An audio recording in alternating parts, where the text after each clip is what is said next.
Hi everybody and welcome back. Now we can also use a while loop to keep a program running until a user wants it to end. Let's take a look at how we might do that. So as you can see, I've started off with some comments and I'm back in my idle editor.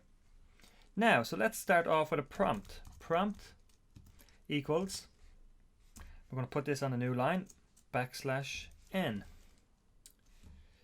To end this program, enter Q. Okay, now prompt, and we want to add to it now, plus, so add the following line to the prompt and put it on a new line. Please enter your name. Okay, and let's see now. Okay, so we have our two prompts, and now next we're going to create a variable message, and this variable is just going to be essentially empty. So while our message does not equal Q, do the following.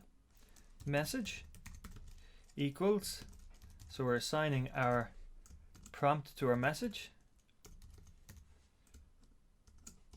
and then we print our message, which is the prompt.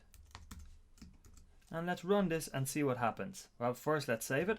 Okay, so it's saved. Now let's run. To end this program, enter Q. Please enter your name, Tony. Okay, so it'll keep going, and then enter Q, and it's over. Perfect. So there's a quick little program that you can use and will use now going forward to keep our programs running until the user wants them to end. Thanks for listening, and I'll see you in the next lecture.